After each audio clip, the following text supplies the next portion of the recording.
Good evening. It's 5 o'clock on Monday, June 5th, 2023. The Goldsboro City Council work session is now in order. Madam Clerk, could you call the roll? Mayor Ham? Present. Mayor President Hunt? Present.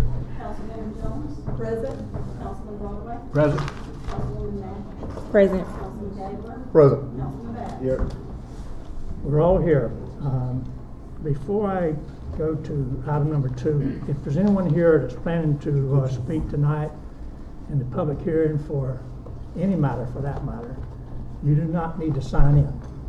So if you haven't signed in, you do not need to sign in for the public hearing. So we'll move then to the adoption of the agenda. I have 2 items on the agenda that I'd like to make note of. One is to remove item C under the new business for this work session, which is the AFL firefighting foam litigation. Remove that from the agenda. And then add under closed session discussion on economic development. And any other changes or additions anyone would like to make? If not, is there a motion to adopt the agenda as amended? So moved. Is there a second? Second. Motion is made and second. All in favor signify by raising your right hand. Thank you. Okay, we have no old business, so we'll go to new business, and we'll be speaking now. Community relations. We're speaking on Choice Neighborhoods Planning Grant. Good evening, ma'am. What's that?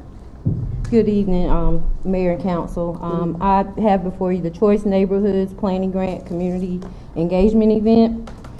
So the city recently signed a memorandum of understanding agreeing to serve as co-applicant for the HUD Choice Neighborhoods Planning Grant application with the Housing Authority of the City of Goldsboro, serving as lead applicant. HUD strongly recommends that applicants carry out robust resident and community engagement to build trust throughout the planning process. The Choice Neighborhood Planning Team has tentatively scheduled a community engagement event for July 8, 2023 from 4 p.m. to 9 p.m. and is seeking city support of the event by way of the following: use of the hub, human resources, recruitment table, Goldsboro Police Department support, Goldsboro Fire Department engagement. And it is recommended that council approve the requested city support for the Choice Neighborhoods Community Engagement event.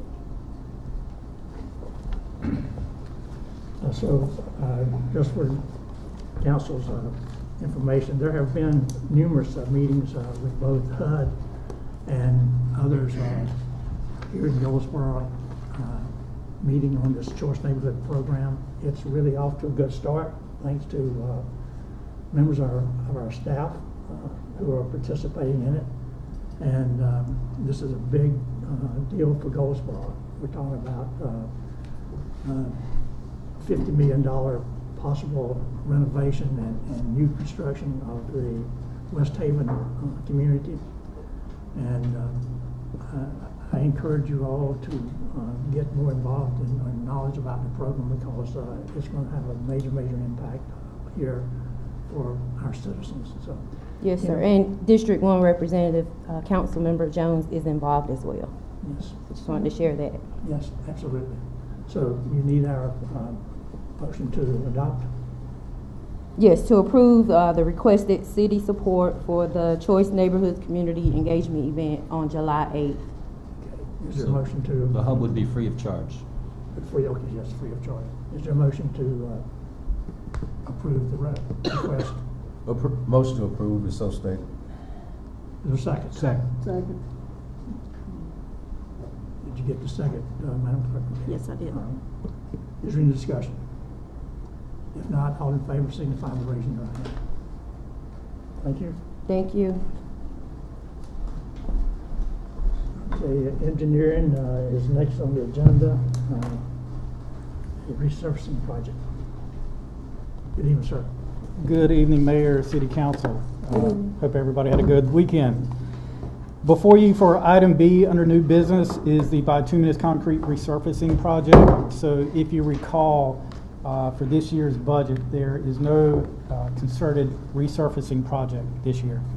So in lieu of that, staff has been tasked to look at specifically 2 streets that we are looking to have as a special project for resurfacing. Those are Carolina Street from Ash Street to the railroad track, just north of Oak Street, and also Vine Street from George Street to Carolina Street. What is not listed here is that we are, as staff, we have a projected cost of $303,000 for those 2 streets. That's primarily due to the level of subsurface rehabilitation that needs to occur because those are in bad shape. They both have had utility cuts recently. Vine Street, as you may know, Public Works recently did some stormwater work out there. And then Carolina Street has just not seen any love for a long time, especially from a subsurface standpoint. So rather than just patching it on the top surface, we're really going to rehab the entire street as much as needed so that we're not having to revisit it in the next 4, 5, 6, 7 years. We want to take care of it. Those funds are projected to come from North Carolina. As you may know, North Carolina General Assembly has allotted $100,000 that was originally somewhat earmarked for the Ash Street sidewalk. We're proposing to move that money into this potential fund project. A second portion is about $66,000, more specifically $66,485.04, which is left over from the street bond that we had a couple years ago. And then we will need to work with Catherine and executive staff, team members to find the remainder of that fund balance. So with that, we're not asking for formal approval tonight. We are looking for more of a head nod to say, is this something we want to move forward with from a resurfacing standpoint? Or more appropriately, is there a specific red flag to keep us from doing it? So looking for general direction. And you would be going out for bid for this? We would have to go out for bid. This is really difficult to provide a good estimate for because we're only talking about a few blocks. So for an engineering firm or a resurfacing firm to come in and mobilize for such a small job, there are a lot of variables there. So that's really our best guess at it, and we'll have to see what bids come in at. And then we would, if we were able to advertise, get that low bid, we will be back before you to ask for consensus at that standpoint. So I think it's worth. Well- I'm sorry. Well, as an advocate for lobbying for that $100,000 for the sidewalk, I really think it's good to put it back in our district. And I'd really been talking about Carolina Street and Vine Street, and we city manager Tim and I went out and looked at that area. So I'm an advocate of putting it there since I lobbied so hard. Absolutely. And Carolina Street was supposed to be resurfaced, I think, 2 years ago when we were finishing up our project. But we as staff put it off because we knew that there were going to be utility cuts and utility work there. So rather than resurfacing it, coming back and cutting up brand new asphalt, we decided to put it off until that work was done. That work is now done as part of the phase 4, so perfect opportunity to put that in the works. Yes, Thank you. I agree. I'm sorry. Go ahead. I was going to mention and thank Councilwoman Jones, who had lobbied for this $100,000 for sidewalks, to graciously hand this money over, or certainly give us permission, so to speak, to use it for the streets. And I want to thank Councilwoman Jones for your involvement in that and your gracious and Thank you for acknowledging it. Thank you. Sorry. Yeah, I just wanted to say, I just wanted you to emphasize the importance of being proactive with repairs instead of patching and how expensive it can be as we're about to face this budget discussion. To just explain to the public the importance of possible increases in rates to make sure that the basic, as Councilman Gaylor said, at the proposal, streets are a necessity. And if we keep patching, like I've seen some streets look worse than Frankenstein. They've been patched so many times, but that's not helping the situation if we're not being proactive. So just want you to kind of elaborate and expound on how we need this to be something in the future. Yes, sir. That's a great point. So I'll tell you from a very general standpoint, you know, a lot of the strategy has been to make our dollar go as far as it can, Yes, sir. right? So, I mean, that's what we do in our own home budgets, and that's what we try to do as a city. So a lot of times what we have tried to do in the past is just provide a final layer of asphalt, maybe, and cover up some of the more subsurface issues. Yes, sir. We can get more miles that way, right, as far as resurfacing, and it looks good for a handful of years.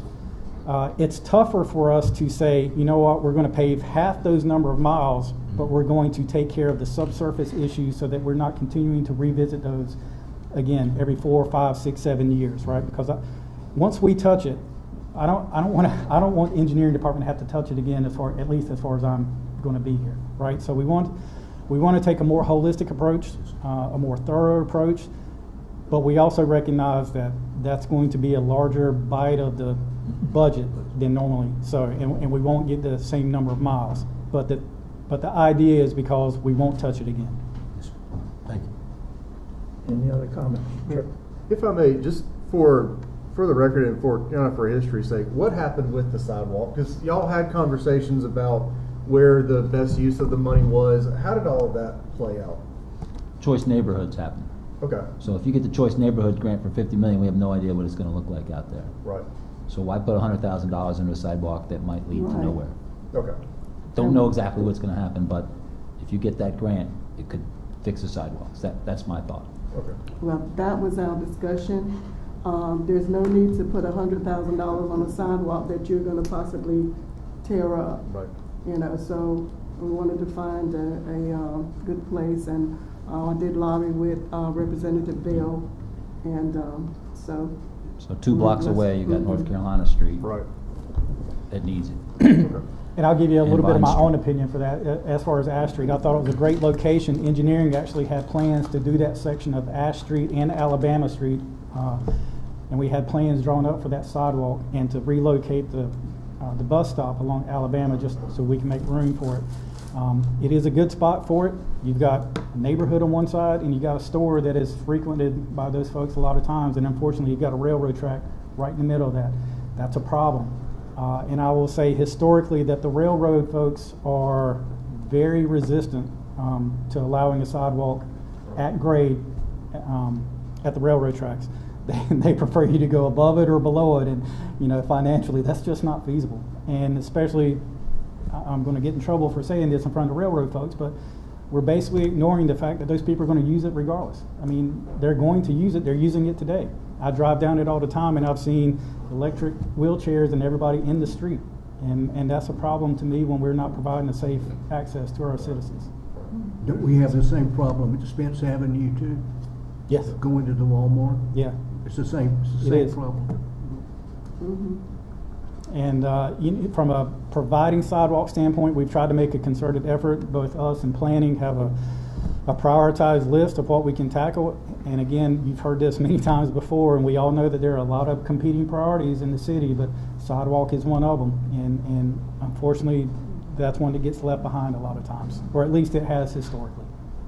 Bobby, what I would really like this, you and planning to be concerned about as we move forward in the choice neighborhood.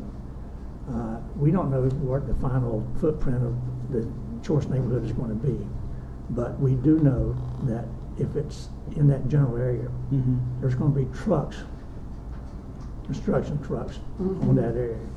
So before we jump in there and pave streets that's going to be torn up in a matter of a year or so, Right. with New Haven or choice neighborhood, let's really think about that and look ahead. Yeah, again, that's another great point, and that's something staff in general has tried to take a more proactive approach on, is seeing down the road involving more of our sister departments, public works, public utilities, to say, hey, not only are there projects on the books or that we know will probably come about in the future, but do we have other utility work or other work that's going to occur in that area so that we're not revisiting streets after there have been cuts, or repaving and then allowing these cuts that we knew about after the fact. That's not a good business model. No, and we've seen, I'm going to speak to Mulberry and Walnut Street, and where new paving was put in there, and then within a week or two after that, they went in and cutting up to repair water and sewer lines and so forth, and it's painful to see that happen. It is for staff. It absolutely is for staff, brand new asphalt. So let's, I'm sure you'll do your due diligence there, but I just wanted to say that, hey, let's not rush into this thing until we got a really good plan. That's right. We can't do it 100% of the time because water leaks and other infrastructure issues are going to occur, but we certainly are trying to do a much better job. Okay, very good. Thank you. Any other questions? All right, thank you, sir. All right, thanks so much. So, not hearing red flags, it sounded like that was a consensus and a no effort nod. I don't hear any opposition to it. Thank you. Perfect, thank you. Okay, that was a quick work session almost, item-wise, but we have time now to go into the consent agenda items, so if you look at your consent agenda items, starting with item H, Mr. Manager.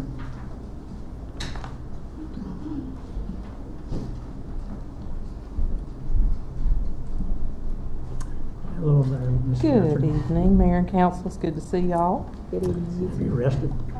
We have a very simple item tonight. We've got to accept or reject the initial bid and authorize finance to advertise for upset bid on 901 North John Street to James A. Williams. I did have a little typo on my memo, and where I had 9011 North John Street in one portion of this, and that was incorrect, and I apologize for that. The city has received an offer to purchase city-owned property. Council must either accept or reject the offer, and if accepted, authorize advertisement for the upset bids.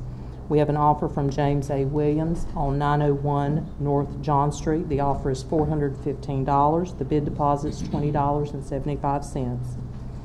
The tax value on the parcel is $827. The offer is at least 50% of the tax value of the property, and the bid deposit is 5% and has been received in the form of a personal check. At this time, I'm asking if council will either make a motion to accept or reject the offer on 901 North John Street. So you see the item there in front of you, the offer for 901 North John Street. Is a motion to accept the offer? Move to accept. Second.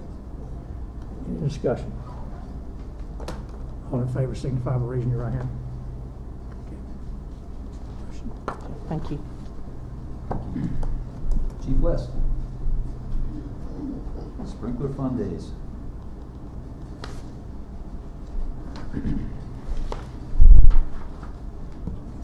Good evening, Mayor and council members. Good evening, Chief.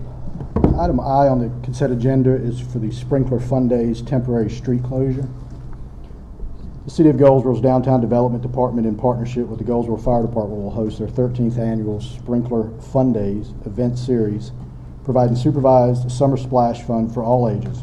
As always, Sprinkler Fun Days are free, family-friendly, and open to the public. The events will be hosted every Thursday from 3 o'clock p.m. until 4 p.m. on South Center Street from June 8th through August 17th. Goldsboro Fire Department will set up and staff the event in the northbound lanes of South Center Street between Spruce and Chestnut. The Downtown Development Department is requesting the closure of the northbound lane of South Center Street from Spruce to Chestnut Street from 2:30 p.m. until 4 p.m.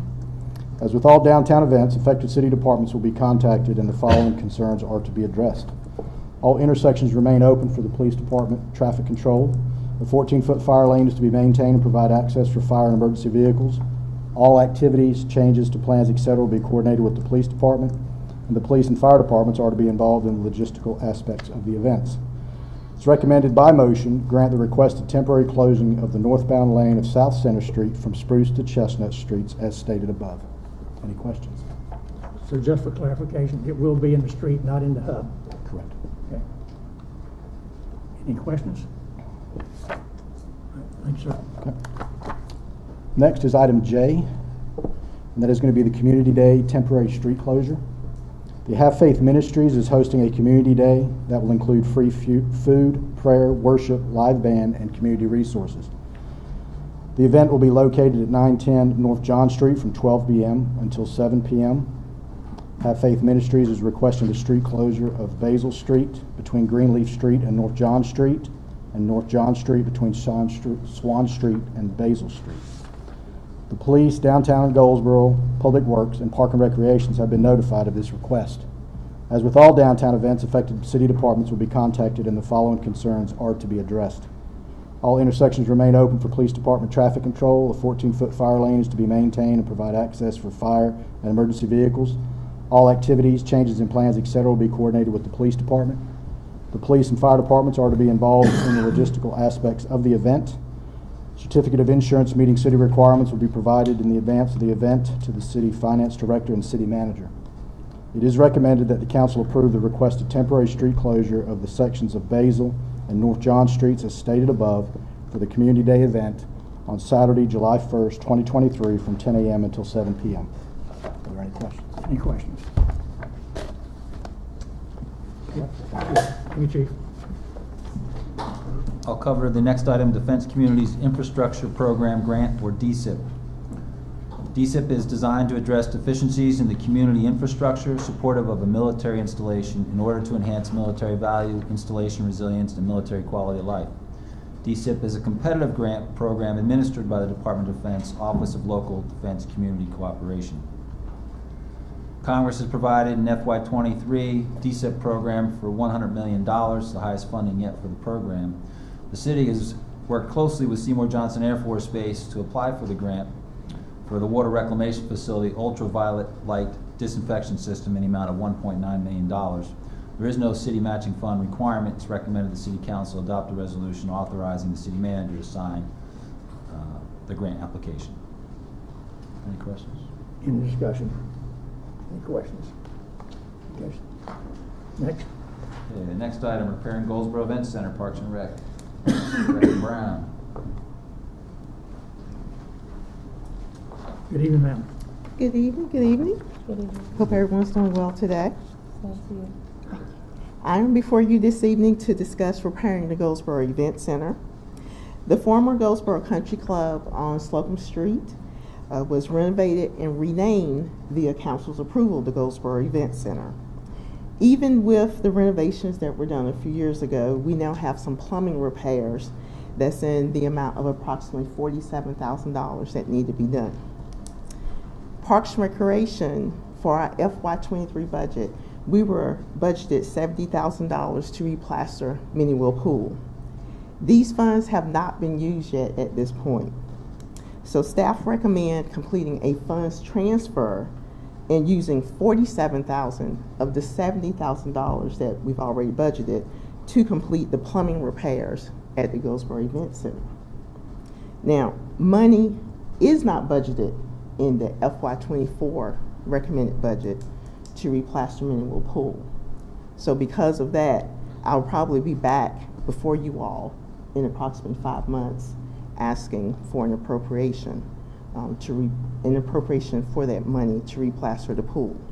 But I'll just say this, one of the reasons why we haven't used the money yet is because we haven't been able to find anyone to put a bid on the project. I think it was shared with you all earlier that the pool did pass inspection, so the pool will be open this summer, but that's a repair that still has to be done at some point. It's just that we still have the money because haven't been able to find anyone up to this point.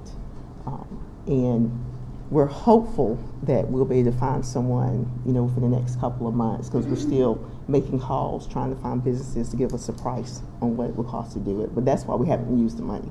Don't want y'all to think we're not using the money. But with all that said, it is recommended that council approve the attached resolution authorizing staff to complete the repairs at the Goldsboro Event Center. Any questions? Let me ask you a question. Aside from the fact that you haven't been able to get a bid for the replaster, and the pool is open. Yes.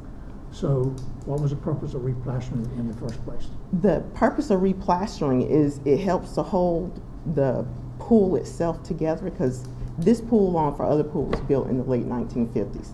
And so what's happening is the plaster is slowly but surely, and it's increasingly more coming off. It's like it almost looks like little flecks of paint. Yeah. It causes the issue because you have to have a clear vision to the pool.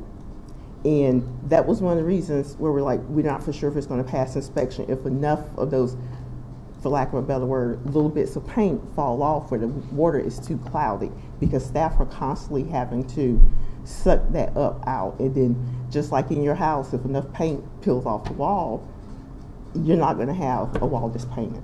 So I'm a little familiar with pools, and if this plaster is disintegrating, it's in the water, and kids swallow water. Do we have a health risk here? Per the health department, we pass inspection. Like I said, when I say we pass inspection, it's not us, the city, it's not us specifically Parks and Recreation. We bring out environmental health, and they go and they look at the pools, and they're like, okay, you have passed inspection, but they did make the note that we need to get that looked at. Also with that, they come out at least one more time over the course of the summer to make sure we're still doing what we're supposed to be doing. So it's not, okay, we passed inspection, we got everything cleaned up, now we're just gonna let the plaster fall in the pool and not do anything about it. We're still taking care of it. So we have lifeguards there, Yes. obviously, but is someone from Parks and Rec there frequently monitoring the status of that? Yes, well, I mean, our lifeguards are part of us Parks and Recreation, but if you're referring to our park maintenance staff, they're there every day, because they're the ones that check up on the pool. Because also along with that, it's our park maintenance staff that have the CPO, the Certified Pool and Spa Operator License, so they have to go by there to check the water level, to make sure the water is the right level of pH, to make sure that the pool can be open. Well, it's So- very, very important that we don't let that pool plaster continue to disintegrate and some child gets sick, and the determination of that sickness is in that swallowed, or whatever the proper word is, plaster. Yeah.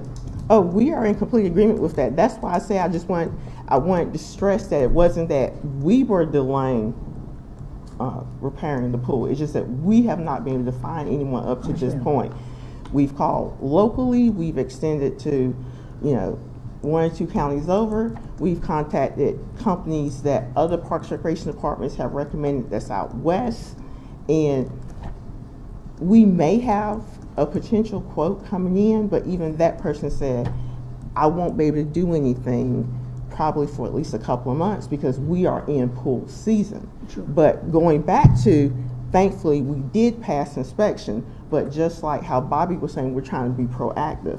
We're trying to go ahead and tackle this problem now and not wait till it gets to that point where you can't see to the bottom of the pool and then come back and say, okay, we really need to fix it now. When did Parks and Rec first start soliciting bids?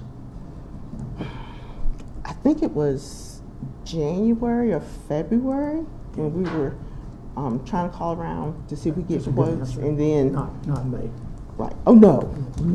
Because back in January, you put out the bid, but you didn't get any responses. Correct. And then I remember having a conversation and specifically trying to connect with one local. We weren't even able to get an estimate from them.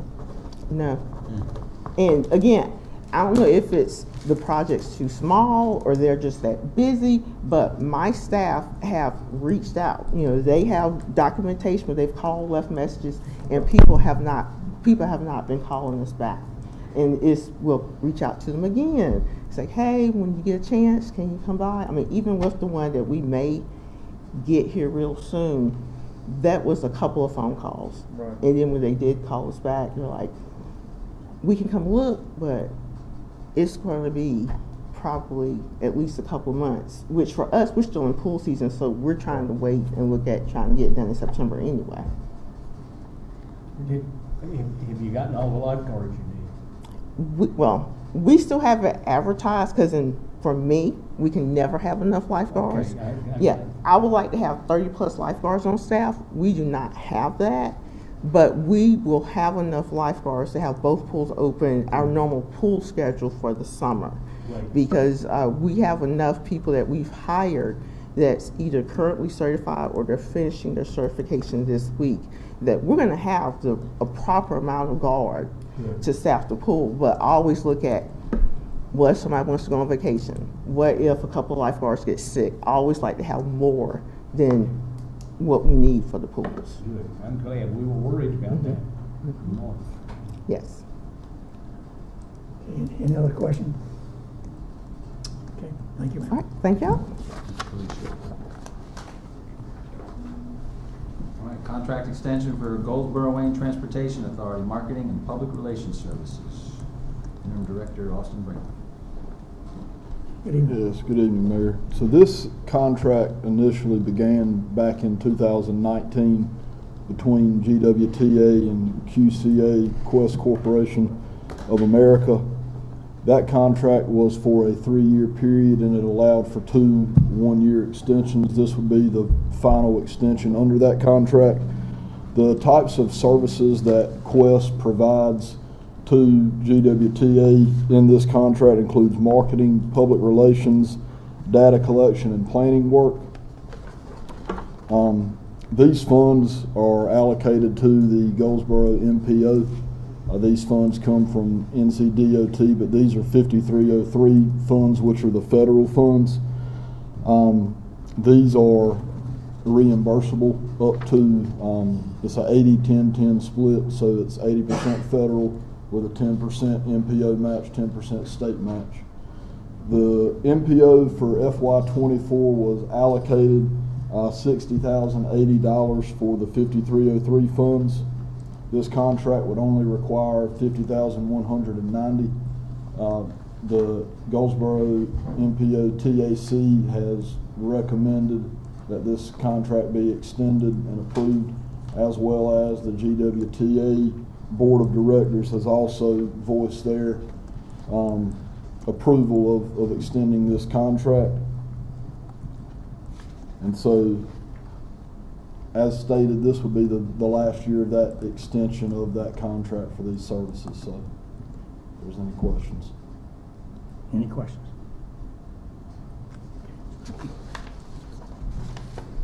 Thank you. And we have 5 items from the city clerk, Laura Getz. Good evening, council. I'll Good try to make evening. this fairly brief. The first item I have is item N, meeting location change for the Parks and Recreation Advisory Commission. On December the 5th, 2022, the City Council adopted the 2023 Boards and Commissions calendar. The Parks and Recreation Advisory Commission was meeting in their senior house next to the Herman Park Center. Due to staff offices being relocated from the Herman Park Center, the room that the Parks and Rec Advisory Commission was utilizing is now an office. At their meeting on May 16, 2023, the Parks and Recreation Advisory Commission members voted to move the meeting location to the WA Foster Center until further notice. Staff recommends that the meeting location for the Parks and Recreation Advisory Commission be changed until further notice, and that the Boards and Commissions calendar be updated to reflect this change. It's recommended that council accept staff's recommendation, changing the meeting location and amending the 2023 Boards and Commissions calendar. Any questions? My next item is item O, Parks and Recreation Advisory Commission appointment. There are currently several vacancies on advisory boards and commissions. Happy to say that there's not many. I think we're down to 2. Citizen involvement is vital to the performance of city government. A recommendation for appointment was submitted by the Parks and Rec Advisory Commission, which I will just call them the RAC if that's okay with you for now. With this appointment, 1 alternate position vacancy on the Historic District Commission and 1 vacancy on the RAC remain.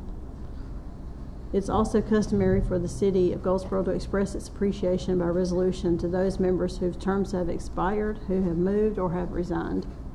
So it's recommended that council adopt the resolutions appointing a member to the RAC and then commending the individual who has resigned. Any questions? Okay. My next item is item O, amending Chapter 72, stopping, standing, and parking of the City of Goldsboro's Code of Ordinances. The City of Goldsboro recognizes the need to maintain correct information in the city's Code of Ordinances. Chapter 72, Section 72.55 through 72.59 addresses the Parking Commission. This section of the code was last amended in 2016 and 2017.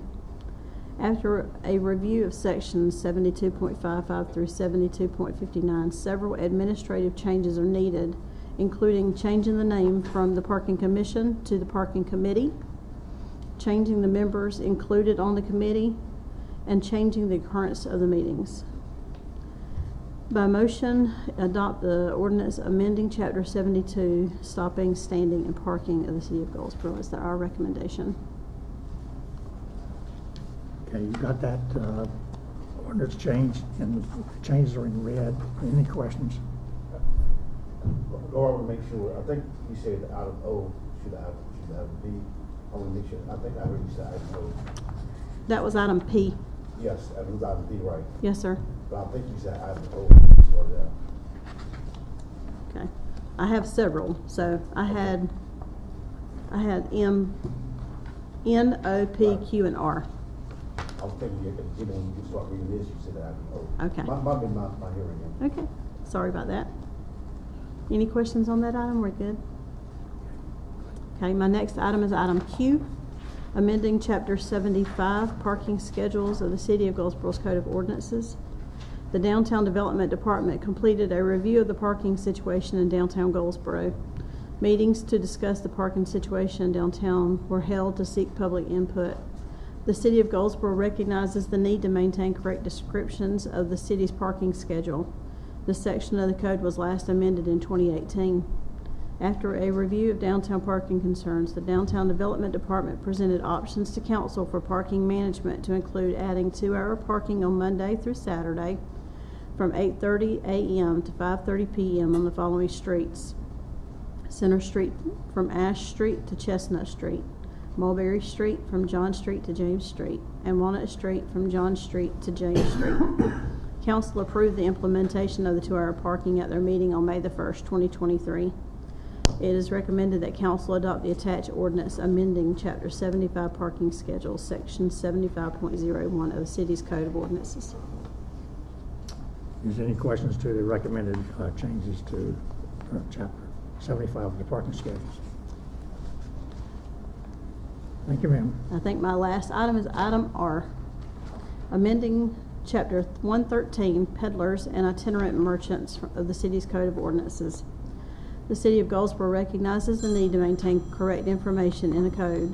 After a review of Chapter 113, city staff recommend removing the bond requirement from Chapter 113, Section 113-.19. This section of the code was last amended in 1989. Section 113.19, bond, was last amended in 1989 and sets a bond amount to be filed with the city clerk for peddlers and itinerant merchants. A copy of the proposed changes to this section were sent to the police chief and city attorney for review and was approved to be removed from the ordinance.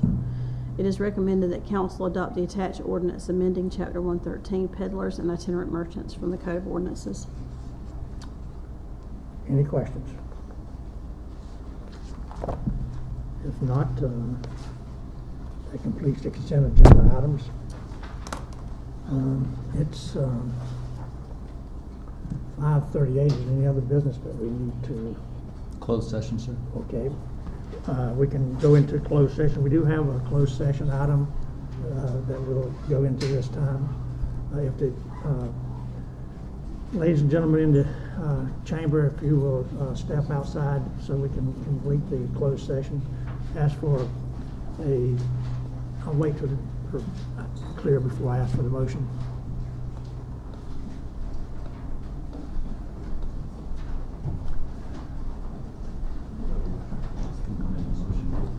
Yeah, then you go into motion to open session. Right. Somebody made the motion? Yeah, I'll make a motion to close the open session. Motion to go into closed session Second. Okay. For the purpose? for the purpose of economic development. Thank you. Second. Thank you. All in favor, signify by raising your hand. Okay, we're in closed session. Thank you, Mayor.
we'll recess to 7 o'clock. Ooh, boy, cut it out.